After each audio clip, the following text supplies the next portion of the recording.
Sir మొన్నటి వరకు కూడా ప్రశాంత్ కిషోర్ ఇటు తెలుగుదేశం తరపున వ్యూహకర్తగా వ్యవహరిస్తున్నాడు అన్న వార్తలైతే బలంగా వినిపించాయి. అయితే ఇప్పుడు ప్రశాంత్ కిషోర్ చంద్రబాబు గారికి షాక్ ఇచ్చారు అన్న వార్తలు కూడా వైరల్ అవుతున్నాయి. మరి ఆయన వ్యూహకర్తగా ఉన్నట్టా? అసలు లేనట్టా? మరి మీ ఒపీనియన్ దీనిపైన? అంటే మొన్న లాస్ట్ మంత్ ఆయన ప్రశాంత్ కిషోర్ విజయవాడ వచ్చి చంద్రబాబు గారితో దాదాపు 3 గంటల పాటు భేటీ అయ్యి మళ్ళీ ప్రత్యేక విమానంలో వచ్చాడు. ప్రత్యేక విమానంలో వెళ్ళిపోయాడు. సో ఆయనని లోకేష్ తీసుకురావడం అవంతా చూస్తే ఏమనిపించిందంటే అందరికీ మళ్ళీ ప్రశాంత్ కిషోర్ ఇటు తెలుగుదేశం తరపున వ్యూహకర్తగా వ్యవహరించబోతున్నాడు అన్న ఒక న్యూస్ బయటకు వచ్చింది. ఎందుకంటే లాస్ట్ ఎలక్షన్లప్పుడేమో జగన్ తరపున ఆయన పనిచేశాడు. అంటే గత కొంతకాలం నుంచి ప్రశాంత్ కిషోర్ని తెలుగుదేశం కోసం పనిచేయించడానికి ట్రై చేస్తున్నట్టు తెలిసింది. అందుకనే ఆంధ్రజ్యోతి లాంటి వాళ్ళు కూడా జగన్ని చీకొట్టిన ప్రశాంత్ కిషోర్ని ఇతను గెలిపించి తప్పు చేశాను అంటున్నాడు. ఇలా రకరకాలుగా చెబుతున్నట్టుగా వార్తలు వచ్చాయి. సో ఈ నేపథ్యంలో అప్పుడే కొంతమంది ఏమన్నారంటే లేదు, ప్రశాంత్ కిషోరు ఆల్రెడీ ఆయన క్లియర్గా 2021లోనే ఇటు డిఎంకే ఇటు తృణమూల్ కాంగ్రెస్ గెలిచిన తర్వాత వాళ్ళిద్దరికి పనిచేశాడు. ఆయన పనిచేసిన తర్వాత ఆయన క్లియర్గా చెప్పేశాడు, నేను విరమించుకుంటున్నాను కొంతకాలం పాటు, వేరే ఏదైనా మీనింగ్ఫుల్ యాక్టివిటీ చేస్తానని డిక్లేర్ చేశాడు. దానికి తగినట్టుగానే బీహార్లో ఆయన జనస్వరాజ్ అనే ఒక వేదిక పెట్టుకొని దాని తరఫున పాదయాత్ర చేస్తున్నాడు. అయితే ఈ కాంటెక్స్లో వచ్చాడంటే ఏమో చెప్పలేము, రాజకీయ నాయకులు మారినట్టే వ్యూహకర్తలు కూడా మారచ్చు కదా అనేది అనుకున్నారు. కానీ ఇక్కడ ఎథిక్స్ అంటే గతంలో వైసీపీకి పనిచేసి ఇప్పుడు మళ్ళీ తెలుగుదేశానికి పనిచేస్తే వైసీపీ దగ్గర ఈయనకి తెలిసిన సీక్రెట్లన్నీ చంద్రబాబుకి చెప్పేస్తాడేమని వైసీపీ క్యాంప్లో కూడా ఆందోళన వచ్చింది. ఎందుకంటే వైసీపీకి నేమేమి స్ట్రాటజీ ఇచ్చాడు, జగన్కు ఉండే బలాలు బలహీనతలు అవన్నీ కూడా ప్రశాంత్ కిషోర్కి తెలిసిండే అవకాశం ఉంది. సో వాటన్నిటినీ గురించి తెలుసుకోవడానికే చంద్రబాబు పిలిపించాడు అనేది ఒక వార్త వచ్చింది. ఏదేమైనా ప్రశాంత్ కిషోర్ అయితే అప్పుడు కూడా ఏం మాట్లాడాడంటే ఏం లేదు, నేను మర్యాదపూర్వకంగా కలవడానికి వచ్చానని వెళ్ళిపోయాడు. దాని తర్వాత ప్రశాంత్ కిషోర్ ఊసి ఎక్కడ కూడా వినపడలేదు. ఎందుకంటే ప్రశాంత్ కిషోర్ టీమే పనిచేస్తుంది చంద్రబాబు కూడా, రాబిన్ శర్మ ఆధ్వర్యంలో. ఇటు వైసీపీకి కూడా ప్రశాంత్ కిషోర్ టీమే అంటే ఐపాక్ టీమే పనిచేస్తుంది రిషిరాజ్ ఆధ్వర్యంలో. అంటే ఇప్పుడు ప్రశాంత్ కిషోర్ టీములే విడిపోయి రకరకాలుగా, సునీల్ కనుగోలు కూడా ఒకప్పుడు ప్రశాంత్ కిషోర్, ఇప్పుడు ఆయన కాంగ్రెస్ తరఫున మొన్న కర్ణాటకకి తెలంగాణకి ఇప్పుడు మళ్ళీ ఆంధ్రాకి కూడా ఆయనే పనిచేస్తాడు అంటున్నారు. సో ఇలాగ డిఫరెంట్ బ్యాచ్లు ఐపాక్ టీములోంచి వెళ్ళిపోయాయి. ఎందుకంటే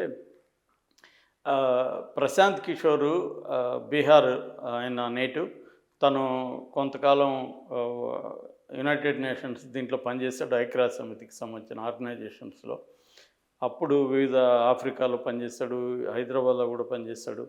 ఆ టైంలో ఆయన గుజరాత్కి వెళ్ళడం, గుజరాత్లో సీఎం నరేంద్ర మోడీ పరిచయం ఇవ్వడం, ఆయన మూడోసారి ఎన్నికలు కొంత టఫ్గా ఉంది కాబట్టి ఈయన్ని తీసుకోవడం చేశారు. దాని తర్వాత 2012లో గుజరాత్ మోడీ పనిచేశాడు. దీంతో స్నేహంతో వాళ్ళు మళ్ళీ 2014లో పిఎం క్యాండిడేట్గా ఆయన్ని అనౌన్స్ చేసినప్పుడు మళ్ళీ ఈయన్ని దించారు.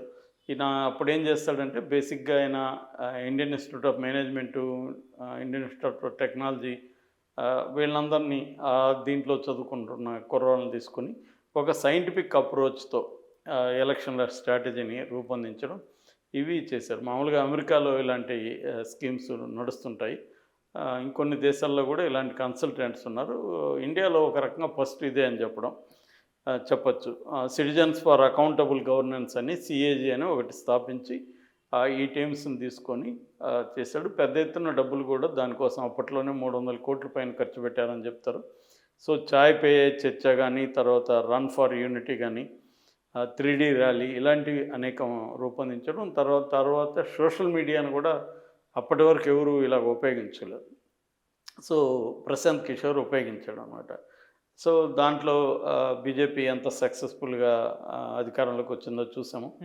దాని తర్వాత ఇతను ఒక్కసారిగా పాపులర్ అయిపోయాడు. దాని తర్వాత ఐపాక్ పెట్టాడు, ఇండియన్ పొలిటికల్ యాక్షన్ కమిటీ అని. సో దాని తర్వాత ఇంకా దాదాపు చాలా బీజేపీకి పనిచేయడంతో పాటు జేడీయూ అంటే జనతాదళ్ యునైటెడ్ దానికి పనిచేశాడు, కాంగ్రెస్కి పనిచేశాడు ఉత్తరప్రదేశ్లో. తర్వాత ఆప్ ఢిల్లీలో కేజ్రీవాల్కి పనిచేశాడు, వైఎస్ఆర్సీపీకి 2019లో పనిచేశాడు. దాని తర్వాత డిఎంకే, దాని తర్వాత తృణమూల్ కాంగ్రెస్. సో ఇలాగా అంటే ఆయన పంజాబ్లో సక్సెస్ కాలేకపోయాడు, ఉత్తరప్రదేశ్లో సక్సెస్ కాలేకపోయాడు. బట్ ఓవరాల్గా అతని సక్సెస్ రేట్ అయితే చాలా ఎక్కువ ఉంది. ఏదేమైనా ఇంకోటి ఏంటంటే ఆయన ఎవరైతే ఖచ్చితంగా గెలుస్తారో అనుకుంటారో వాళ్ళ తరపున పనిచేస్తాడు, ఓడిపోతారు అనుకున్న వాళ్ళ తరపున పనిచేయడానికి కూడా ఒక ఇది ఉంది ఆయనది. అంటే గెలిచే వాళ్ళ తరపున పనిచేసి ఈ గెలుపుకి నేనే కారణం అని చెప్పుకునే ఒక పద్ధతి ఆయనకి ఉంది అనేది కూడా చెప్తారు.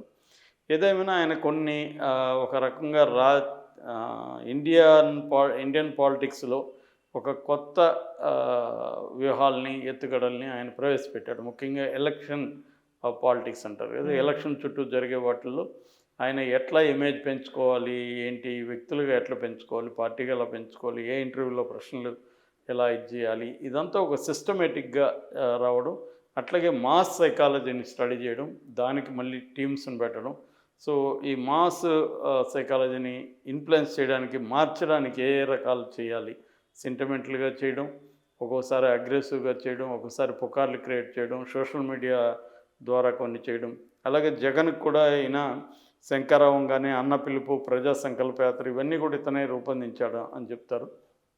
అందుకనే చంద్రబాబు ఏం చేశాడంటే ఆయనకి ఆల్రెడీ రాబిన్ శర్మ ఉన్నప్పటికీ కూడా ప్రశాంత్ కిషోర్ లాంటి వాడు ఉంటే బాగుంటుంది, ప్రజల్లో కూడా ఒక పాజిటివ్ సిగ్నల్ వెళ్తుంది, ప్రశాంత్ కిషోర్ పనిచేస్తున్నాడు అంటే ఖచ్చితంగా గెలుస్తాడు చంద్రబాబు అన్న ఇది ఒక సిగ్నల్ వెళ్ళొచ్చు కదా అనేది ఆయన ట్రై చేశాడు. అప్పుడు కూడా విమర్శలు వచ్చాయి, ఆల్రెడీ ఒక పీకే చాలదని ఇంకొక పీకేని తీసుకొచ్చారని. పీకే అంటే పవన్ కళ్యాణ్, ఇంకొక పీకే అంటే ప్రశాంత్ కిషోర్ అనేది కూడా అన్నారు. ఏదేమైనా చంద్రబాబు లాంటివి ఆయన కూడా ఇలాంటి సిస్టమేటిక్గా చేయడం, టెక్నాలజీని ఉపయోగించుకోవడం అనేది చంద్రబాబు ఎప్పటి నుంచి చేస్తున్న పని. సో అందుకని ఆయన ఇతన్ని దించాలనుకున్నాడు. బట్ అప్పుడు కలిసి వెళ్ళిపోయినాక అప్పటి నుంచి ఏమి న్యూస్ లేదు. అయితే ఈరోజు మళ్ళీ వైరల్ అయింది ప్రశాంత్ కిషోర్ది. అదేంటంటే ఆయన ఒక హిందీ ఛానల్కి ఇంటర్వ్యూ ఇచ్చాడు.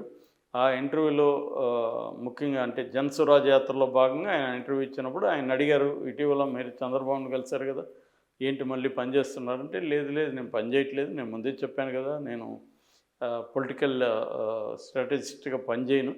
బట్ మరి ఎందుకు చంద్రబాబును కలిశారంటే, నాకు ఆయనకు కామన్ ఫ్రెండ్ ఉన్నారు, ఆయన చాలా బిగ్ షాట్ పొలిటికల్గా, ఆయన ప్రెజర్ చేశాడు తీవ్రంగా, ఒక్కసారన్నా వచ్చి కలువు అని ప్రెజర్ చేస్తే నేను ఇంకొకసారి కలవాల్సి వచ్చింది అనేది అతను. అంతేగాని నేనేం పని చేయట్లేదు అనేది. ఇది చంద్రబాబు షాక్ అని ఇవాళ చాలా అంటే ప్రో వైసీపీ పత్రికలు కావచ్చు, మీడియా కావచ్చు రాస్తుంది. ఏంటంటే ఇప్పుడు ఏం జరిగినా చిన్న చీమ చిటుక్కుమన్నా అది పెద్ద భూతార్థంలో చూపించడం అనేది ఇప్పుడు ఇరువైపులా మీడియా, వైసీపీ మీడియా కావచ్చు, ఇటు తెలుగుదేశం మీడియా కానీ చేసే పని. అంటే ఇప్పుడు ఇటు తెలుగుదేశం మీడియా ఏమో షర్మిలాని పెద్ద ఎత్తున లేపుతుంది, ఆమెతో అక్కడ కంప్లీట్గా చేంజ్ అయిపోతుంది పాలిటిక్స్ అన్నట్టుగా. అదే యాంగిల్లో చంద్రబాబుకి ఏం జరిగినా కూడా వైసీపీ మీడియా పెద్ద ఎత్తున లేపుతుంది. నిజానికి ఇతను ఆల్రెడీ రాడనే విషయం మనకు అందరికీ అర్థమైపోయింది గతం వచ్చిపోయినప్పుడే. ఇప్పుడేం కొత్తగా కొత్తగా ఏంటంటే అతనే నోటి వెంట క్లారిఫికేషన్ వచ్చింది, నేను పని చేయట్లేదని. అంతకంటే ఏం చెప్పాడు అతను, నేను పని చేయట్లేదు, నేను ఆల్రెడీ స్ట్రాటజిస్ట్గా విరమించుకున్నాను, నేను నా సొంత వేదిక పెట్టుకొని నేను ప్రజల్ని చైతన్యవంతం చేద్దామని నేను ప్రయత్నిస్తున్నాను అనేది అతను చేస్తున్నాడు. సో అతనికి ఏంటంటే వేరే వాళ్ళని గెలిపించే కార్యక్రమం తప్ప అతనికంటూ ఒక ఇండిపెండెంట్ ఐడెంటిటీ అనేది లేదనేది అర్థమైంది అతనికి. ఎందుకంటే స్ట్రాటజిస్టులకి డబ్బులు రావచ్చు కానీ అల్టిమేట్గా ఇతను ఎవరు నిన్ను గెలిపించారనేది ఇంపార్టెంట్ కాదు. ఇప్పుడు రేవంత్ రెడ్డి వచ్చారు, రేవంత్ రెడ్డిని ఎవరు గెలిపించారనేది పక్కన పెడితే ఆయనైతే గెలిచాడు కదా, ఆయనైతే సీఎం కదా, ఆ తర్వాత ఏమవుతాడు ఈయన, ఇంకొకరిని పోయి గెలిపించాలి, ఇదే పని. సో ఇది ఆయనకి విసుగొచ్చినట్టు కనబడుతుంది. దానికి తగిన డబ్బులు కూడా ఆయనకు వచ్చేస్తుంటాయి కాబట్టి వేరే కార్యక్రమం చేద్దాం, ఒక లైఫ్ ఫుల్ఫిల్లింగ్గా ఉండేది చేద్దాము అనేది ఆయన జనసురక్ష పేరుతో తను పుట్టింది బీహార్ కాబట్టి ఆ బీహార్ అభివృద్ధి కోసం మనం ఏమన్నా చేద్దాము అనేది ఆయన అనుకున్నాడు.